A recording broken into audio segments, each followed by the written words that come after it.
This is a classic bench press bottle capper, you might call it. I don't know how old it is. I think it's from Italy. It does its job for a certain size bottle cap. I'll get back to that in a second. Let's first take a sip of some cider, because that's what it's all about.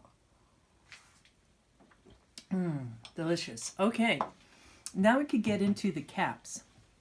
There's different sizes.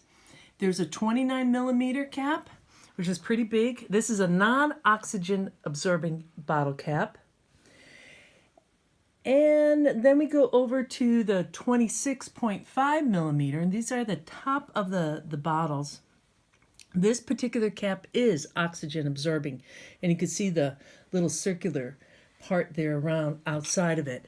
What that means is that if you bottle your cider or whatever libation you have in there, it's supposed to relieve oxygen as time goes on. And some people say it's not really worth the extra cash for the oxygen absorbing unless you're going to really age your product. But, you know, it's a half a dozen, one or the other, and it's not that much more expensive, so why not use that? There's more to be said, too, that people say you shouldn't sanitize this before using it. I always sanitize my products. You can see right now, my caps, it's open, the bag's open. Who knows, it could get something on there that could cause an infection. Now, what capper to use?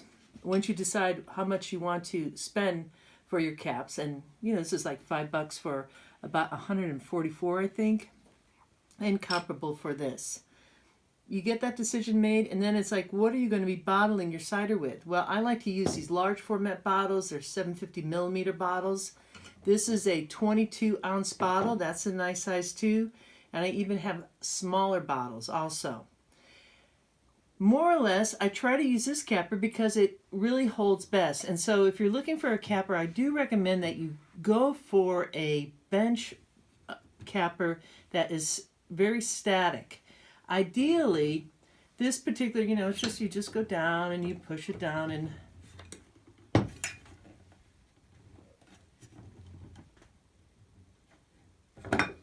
you can see how it kind of like just holds it there. So that's a nice tight seal. I like this capper for this, but the problem with it is that I only have one size. Only one size. And ideally, I'm looking for a larger little end capper there, so I could use the same one for the larger format bottle. But right now, it's only working for this size, which is good because most of my bottles are that size.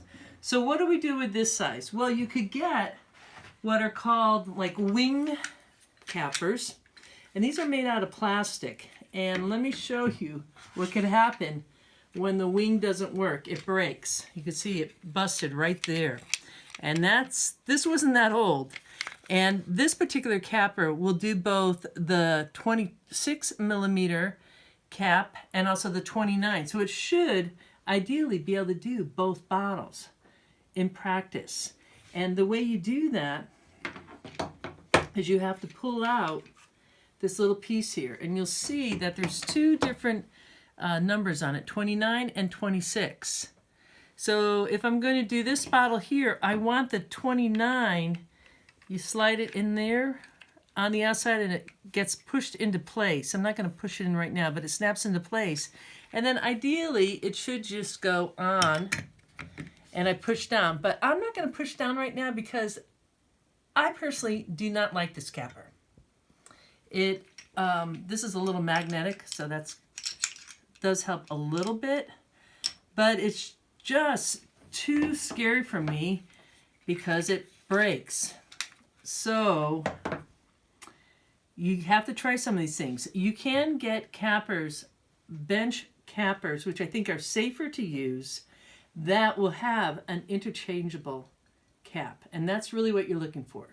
And you could look for these online, used. People are always passing them on, or buy them new. I wouldn't recommend spending, you know, more than $50 on a capper, and ideally you could get yourself a nice old-fashioned capper for much less, $30 or less. And get that bottle, get that cider in the bottle, and enjoy.